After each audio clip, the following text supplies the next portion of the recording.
오늘은 창세기 12장 1절 말씀을 보겠습니다. 여호와께서 아브라함에게 이르시되 너는 너의 고향과 친척과 아버지의 집을 떠나 내가 내게 보여줄 땅으로 가라. 이것을 우리의 관점에서 읽으면 하나님께서 아브라함에게 그 가족과 헤어지고 또 이제 다른 곳으로 이사 가라고 그렇게 하신 것으로 이해할 수가 있습니다. 그러나 고향과 친척과 아버지의 집이라는 것은 우리가 생각하는 것과 좀 다른 개념이 있는데요. 이것을 구체적으로 히브리어로 어떤 것을 말하고 또 고대 근동 아브라함의 시대에 이것들을 버리고 떠나간다는 것이 어떤 의미가 있는지, 그것이 우리에게 또 어떻게 적용될 수 있는지를 살펴보겠습니다. 먼저 하나님께서 아브라함에게 하신 말씀들을 이렇게 좀 이렇게 하나하나 정리해 보면 좋을 것 같은데요. 너는 너의 고향과 친척과 아버지의 집을 떠나. 히브리어 본문에는 너는 떠나라 라고 이렇게 먼저 나와 있고요. 그 다음에 떠나라고 하신 것이 너의 고향, 친척, 아버지의 집, 이렇게 세 가지로 나오게 됩니다. 그리고 히브리어 본문에는 너의 고향, 너의 친척, 너의 아버지의 집, 이렇게 각각 세 군데 모두 너의라고 이런 표현이 들어가 있고요. 이 세 가지들을 각각 히브리어 단어로 어떤 것이 나와 있는지 살펴보도록 하겠습니다. 먼저 너의 고향은 히브리어로 메아르제카라는 게 사용되었는데요. 히브리어로 이렇게 생겼습니다. 그래서 제일 앞에 있는 것이 맴이라는 히브리어가 써 있는데요. 이 맴이라는 히브리어는 영어의 from과 같고요. 무엇무엇에서 무엇무엇으로부터 라는 뜻이 있습니다. 그리고 가장 마지막에 있는 이 카프, 이것을 카프라고 하는데요. 이것은 이제 카라고 읽고 이것은 이제 너의라는 뜻이 있습니다. 그래서 여기서 이 앞뒤의 것이 이제 이 세 군데 계속 반복이 되고요. 이 중간에 나오는 이것은 에레츠라는 단어가 여기 사용됐습니다. 이 에레츠는 이렇게 생겼고요. 이것은 땅, 기본적으로 이제 땅이라는 의미를 가지고 있습니다. 그리고 땅 외에도 세상, 나라, 어떤 나라라기보다는 구체적으로 영토, 그리고 지역, 흙, 이런 의미가 있습니다. 이 에레츠라는 단어는 성경에 약 2500번 이상 사용되기 때문에 상당히 다양한 의미로 사용되고, 그래서 그것을 뭐 이렇게 다 알기는 어렵고 이 본문 구절과 관련된 그런 의미들만 살펴보도록 하겠습니다.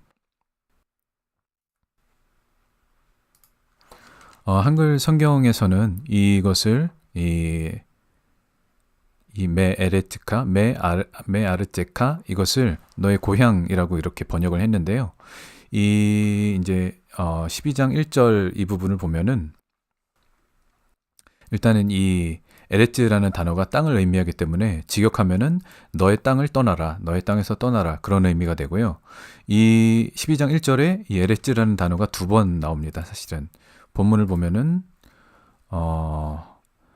너의 고향, 여기서 이 고향이 에레츠가 쓰였고 뒤에서 하나님께서 내가 너에게 보여줄 땅으로 가라, 이 땅도 마찬가지로 에레츠가 쓰였습니다. 즉 이것은 하나님께서 하시는 말씀 뭐냐면은 너가 있는 땅, 너의 소유의 땅, 그 땅을 떠나서 내가 너에게 보여줄 그 새로운 땅으로 가라라고 그렇게 말씀을 하신 것입니다. 이 땅이라는 것은 이 이제 여기 원문에 보시면은 너의 고향이 너의 땅인데 이 메아르제카, 그래서 이 에레츠라는 단어 뒤에 소유격 너의를 의미하는 이 소유격이 붙었습니다. 그래서 이 에레츠라는 단어 뒤에 소유격이 붙은 것은 성경에서 이 몇 가지 의미가 있는데 그것을 좀 살펴보도록 하겠습니다.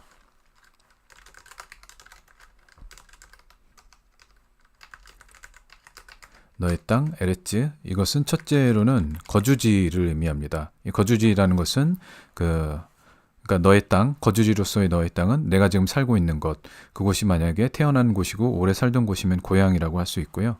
그리고 내가 살아온 세상, 이 아까 이 에레츠라는 단어가 세상을 의미한다고 이렇게 말씀드렸는데 너가 살던 세상, 너가 익숙한 그런 환경들, 그런 것을 의미하기도 합니다. 그리고 두 번째로 이 너의 땅, 이것은 너의 소유지를 말하기도 합니다. 고대 사회에서 이 땅은 삶의 터전, 삶의 기반, 그런 것들의 의미가 있는데요. 예를 들면 목축을 하는 경우에는 가축에게 풀을 먹이고 물을 마시게 할 그런 땅으로 볼 수 있고, 농경을 하는 경우에는 농작물을 키울 그런 좋은 밭이 있어야 합니다. 창세기 47장 13절을 보시면은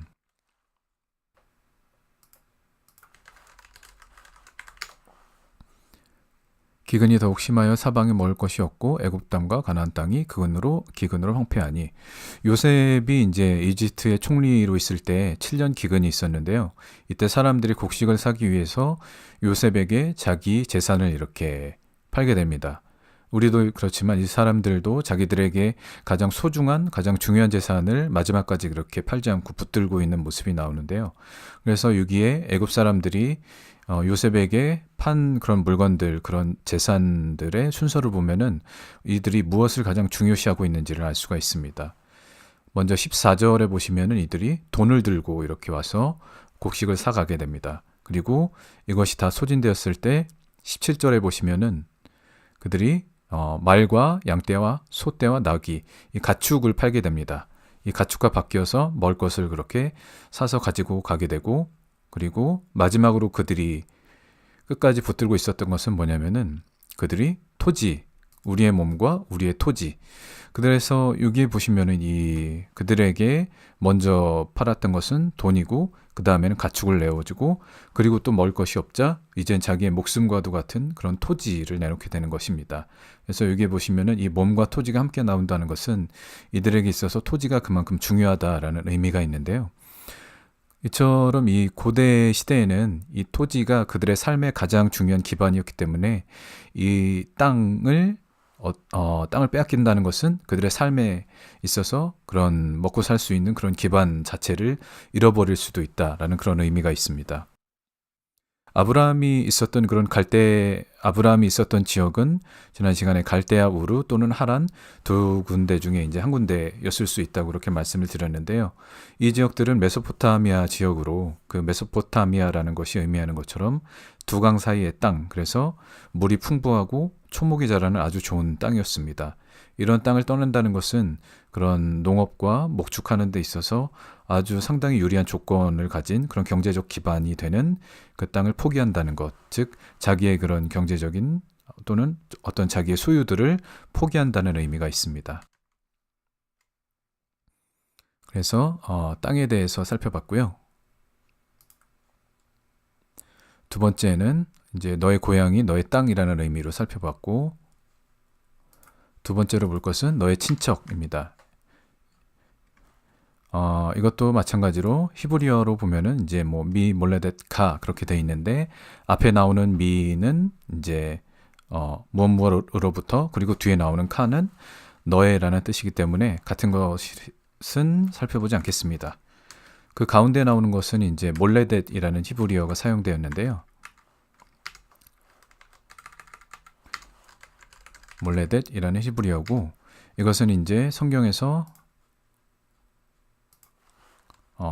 출생, 고향, 친척 또는 친족이라는 뜻으로 사용이 되었습니다. 먼저 출생, 고향이라는 뜻으로 사용된 구절을 보면은 창세기 11장 28절에 나옵니다.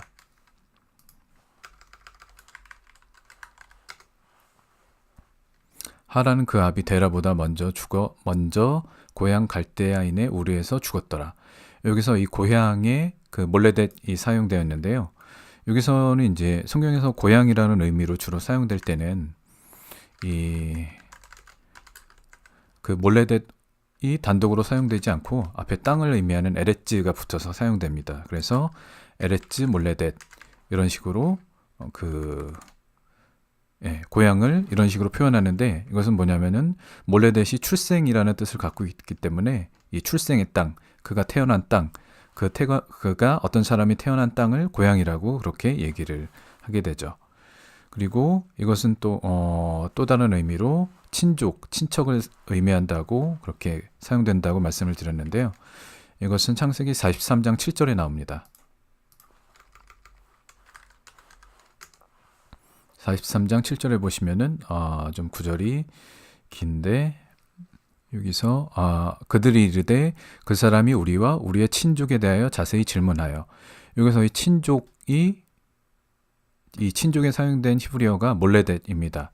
이 몰레댓이라는 단어가 출생, 고향, 친척, 친족 이렇게 사용된다고 했는데, 여기에는 이제 뭐 고향을 넣을 수도 없고 뭐 출생을 넣을 수도 없고 친족이라고 번역되는 것이 가장 적절할 것 같고요. 그래서 여기서는 이제 친족의 의미로 몰레댓이 사용된 것을 볼 수가 있습니다. 그래서 창세기 12장 1절에 보시면은 여기서 너의 친척을 떠나라 라고 하신 것은 이 몰레댓이 갖고 있는 두 가지 의미, 너의 고향 그리고 너의 친척, 친족, 이것을 떠나라, 이 두 가지 의미 모두로 볼 수가 있습니다. 왜냐하면은 이곳이 만약에 갈대아 우르였다면 아브라함이 태어난 곳이기 때문에 그 고향을 의미하는 것이고, 또한 이 고대 사회에서는 이제 친족, 씨족 사회였기 때문에 이 씨족이라는 것은 그 공동의 조상을 가진 현현 공동체를 말하는 것인데요. 즉 같은 조상의 자손들인 친족, 친척끼리 함께 모여 사는 것을 말합니다. 이 친족들은 이제 뭐 서로 어려운 일이 있을 때 도움을 주는 그런 협력 공동체, 경제 공동체이자 외부의 위협으로부터 서로 보호하고 지켜주는 그런 울타리와 같은 역할을 하는데요. 하나님께서 이 아브라함에게 이 몰레댓, 친척, 그들의 친척과 그들의 그런 친족들의 공동체에서 떠나라고 하신 것은 이런 그 외부의 위협이나 어떤 어려움이 있을 때 도움을 받을 수 있는 그런 것들, 그런 울타리와 같은 것들을 이렇게 버리고 떠나라, 그런 의미가 있습니다. 그래서 이것은 어떻게 보면은 그런 사람들을 의지하지 말라라는 그런 뜻으로도 볼 수가 있습니다. 그리고 마지막으로 세 번째로 아버지의 집을 떠나라 라고 말씀을 하셨는데요. 너의 아버지의 집, 이것도 마찬가지로 히브리어로 보면은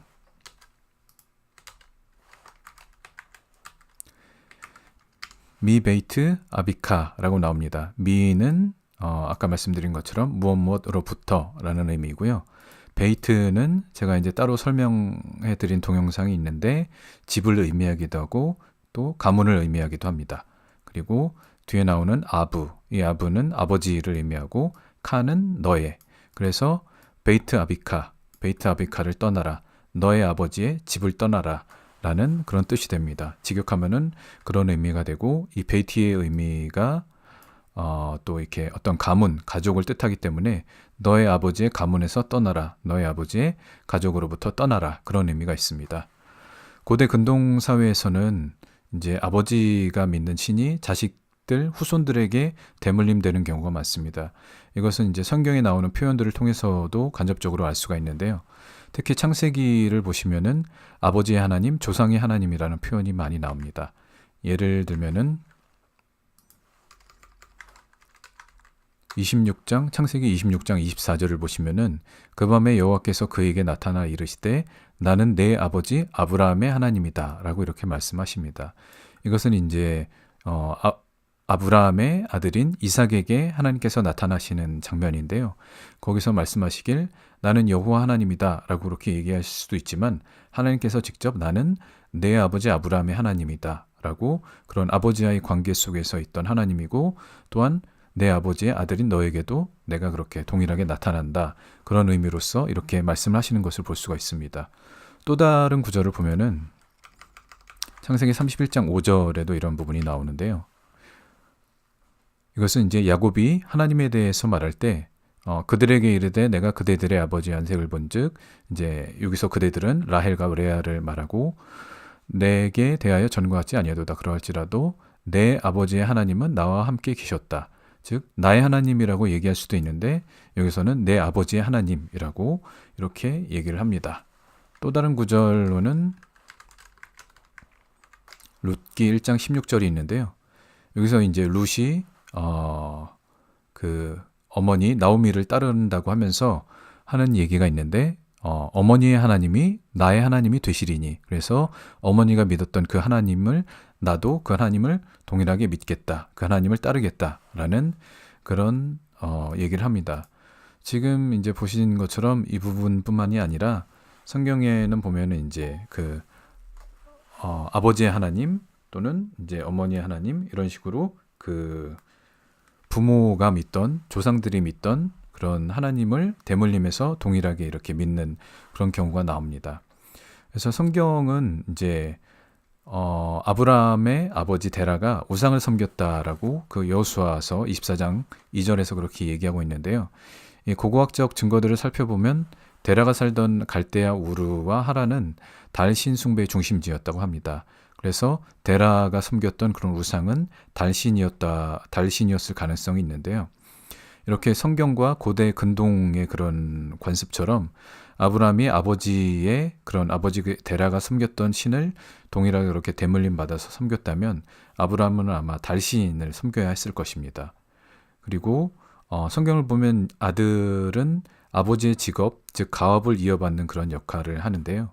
제사장의 아들은 제사장이 되고 왕의 아들은 왕이 되고 또 목자의 아들은 목자가 됩니다. 그리고 신약에서도 마찬가지로 예수님은 목수의 아들로 나오고 또 예수님 자신도 그 가업을 이어받아 목수였다고 그렇게 기록하고 있는데요.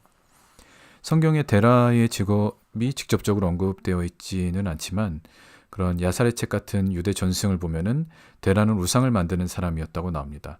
그렇다면 데라는 어떤 제사장과 같은 종교직에 종사했던 사람으로 볼 수가 있는데요. 아브라함이 이런 고대 근동의 전통에 따라서 아버지의 유업을 이어받았다면 그는 하나님이 아니라 달신의 우상을 만드는 제사장과 같은 그런 직업을 갖게 되었을 수도 있습니다. 그래서 하나님께서 아브라함에게 그런 너의 아버지의 집을 떠나라 라고 이렇게 말씀하신 것은 이런 아버지의 유업 그런 것들을 또는 아버지 조상들의 전통 그것으로부터 그것을 끊어버리고 떠나라 라는 그런 말씀을 하신 것을 알 수가 있습니다. 또 하나 이제 아버지의 집을 나온다, 아버지의 가문을 떠난다는 것은 또 다른 의미가 있는데요. 창세기에 나오는 족장들의 이야기를 보면은 아브라함과 이삭과 야곱이 죽을 때 아들들에게 축복을 하고 그들에게 유산을 상속하는 것을 말합니다. 그런데 지난 시간에 이제 아브라함은 아버지 데라가 살아있을 때 그를 두고 하란을 떠났다라고 이렇게 살펴봤는데요. 이것은 아브라함이 아버지의 유업 그 재산을 상속받기 전에 아버지를 떠났고 그 가문을 떠났기 때문에 그 아버지가 갖고 있던 모든 유업과 재산의 상속권을 포기한다는 것을 의미합니다.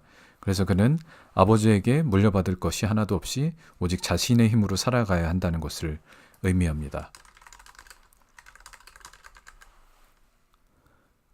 그리고 이 시대의 또 다른 특징 중에 하나는 어떤 사람의 정체성이 그의 아버지 조상에 의해 결정된다라는 그런 부분이 있는데요. 쉽게 말하면은 성경에 어떤 이삭에 대해서 말 때 그 이삭이 어떤 사람인가를 아브라함의 아들 이삭 그렇게 얘기하고 또 뭐 어떤 발람이라는 그런 선지자에 대해서 불의 아들 발람 이런 식으로 누구누구의 아들이라는 수식어를 통해서 그 사람이 누구인지를 말하게 되는 것입니다.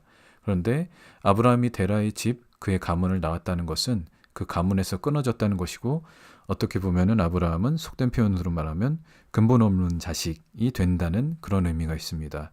그런데 성경에 보면은 이 뒤에 이제 창세기 12장 1절 이후로 아브라함에 대해서 데라의 아들 아브라함이라는 표현은 절대 사용되지 않는 것을 보면 알 수가 있습니다.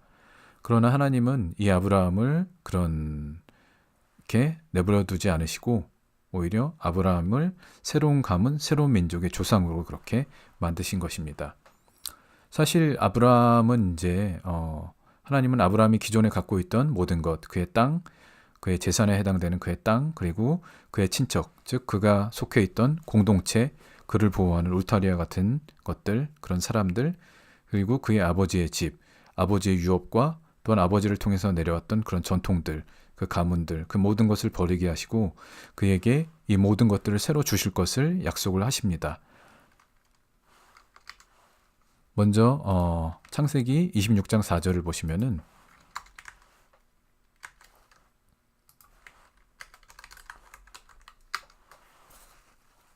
내 자손을 하늘의 별과 같이 번성하게 하고 이 모든 땅을 내 자손에게 주리니.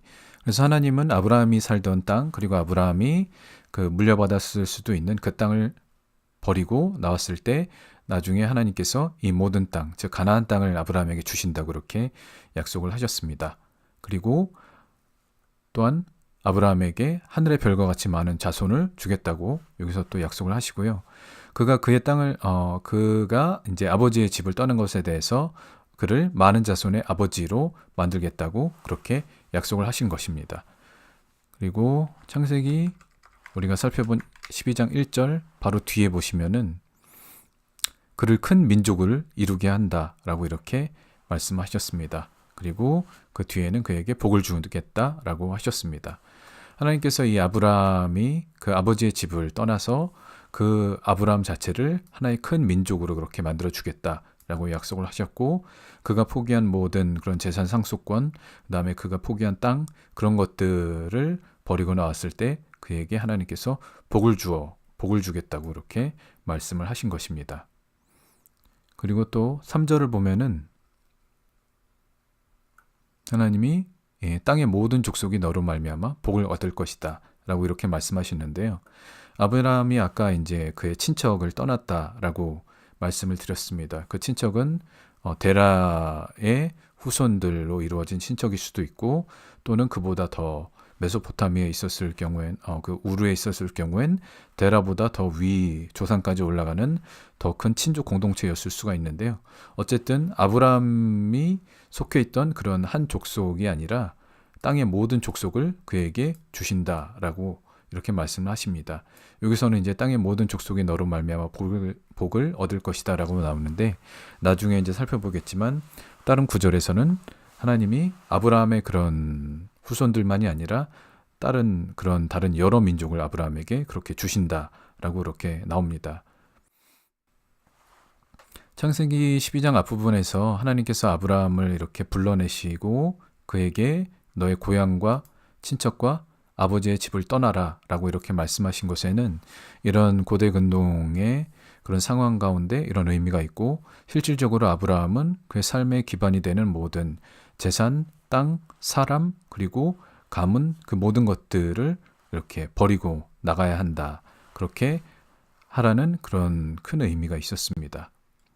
그래서 이 부분은 사실 예수님에 대한 예언적 그림을 보여주고 있습니다. 제가 첫 시간에 말씀드렸지만 아브라함의 자손 예수님이라는 것이 아브라함의 언약만이 아니라 아브라함의 모습을 통해서 그 예수님의 그런 구원자, 메시아로서의 그런 모습들이 아브라함을 통해서도 이렇게 예언적으로 나온다라는 것을 말씀을 드렸는데요. 그래서 아브라함이 예수님의 예언적 그림을 창세기 12장 1절에서 보여주는 부분들이 있습니다. 첫째로 아브라함은 그의 땅, 하나님께서 너의 땅을 떠나라고 하셨습니다. 마찬가지로 예수님은 요한복음 1장 2절을 보시면은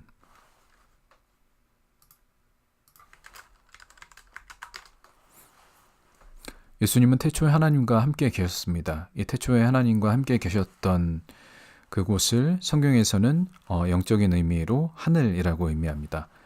근데 예수님께서도 마찬가지로 하늘에서 이 땅 가운데 예수님이 태어나신 그 땅과 같은 곳, 예수님의 그런 소유, 그런 예수님이 거주하시던 곳, 그 하늘을 떠나서 이 땅, 이스라엘 땅으로 오신 것입니다. 그리고 둘째로 아브라함은 그의 친척을 떠나라고 했습니다. 이것은 예수님께 어떻게 적용되냐면 마태복음 26장 53절, 54절을 보시면 대제사장 무리들이 예수님을 잡으러 올 때 예수님께서 이런 말씀을 하십니다. 63절이 아니라 53절. 내가 아버지께 구하여 지금 12군단 더 되는 천사를 보내시게 할 수 없는 줄로 아느냐. 내가 만일 그렇게 하면 이렇게 일이 있으리라는 성경이 어떻게 이루어지겠느냐. 그래서 예수님은 이 땅에 하나님께서 이렇게 성경을 통해서 이루기 원하시는 일들을 이루길 원하셨고, 자기의 그런 어려움, 그런 고통을 피하기 위해서 그런 천군 천사를 동원하지 않으셨습니다.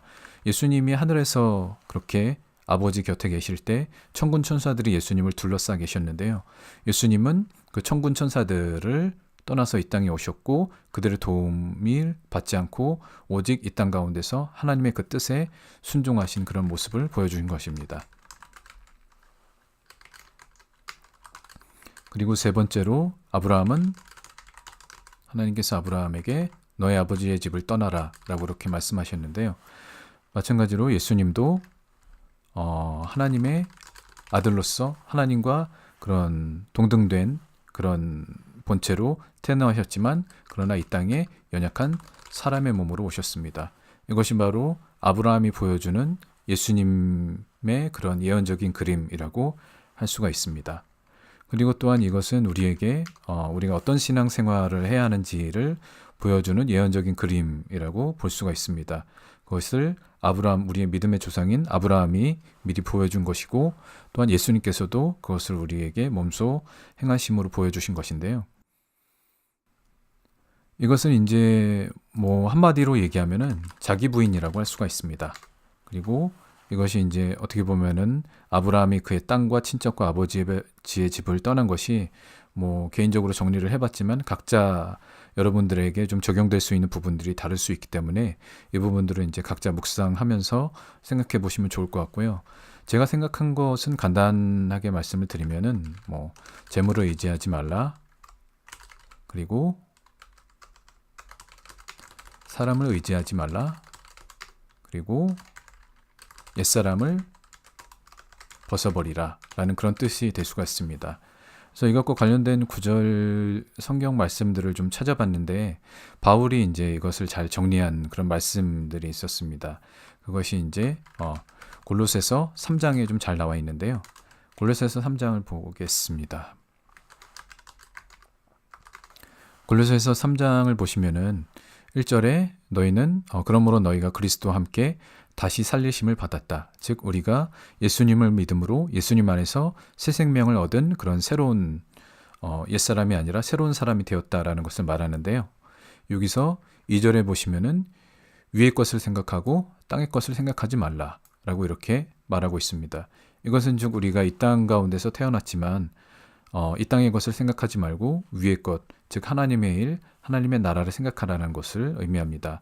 아브라함이 그 하란에 있으면서 그냥 하란에서 자기의 삶을 영위한 것이 아니라 하나님께서 주시고자 하는 그 유업 가운데, 그 언약 가운데, 말씀 가운데 순종한 것처럼 우리도 하나님께서 이루시는 일들, 하나님의 그 나라를 생각하라는 그런 말씀으로 볼 수가 있습니다. 그리고 또 7절에 보시면은 너희도 전에 그 가운데 살 때에는 그 가운데서 행하였으나, 즉 우리가 이 세상 가운데 태어나서 이 세상 사람들 가운데 살았지만 아브라함이 그가 살던 그 공동체의 사람들, 그가 의지하던 그의 친척들을 떠난 것처럼 우리도 이제 이거 떠나라는 의미는 아니지만 그런 우리가 우리 주변에 살던 우리가 익숙한 그런 삶, 우리의 공동체의 그런 삶이 아니라 오직 하나님께서 우리에게 보여주시는 그런 새로운 지경 가운데 나아가야 한다는 것을 의미하는 것으로 볼 수가 있습니다. 그리고 마지막으로 9절에서 10절을 보시면은 너희는 옛사람과 그 행위를 벗어버리고 새 사람을 입으라 라고 이렇게 얘기하고 있습니다.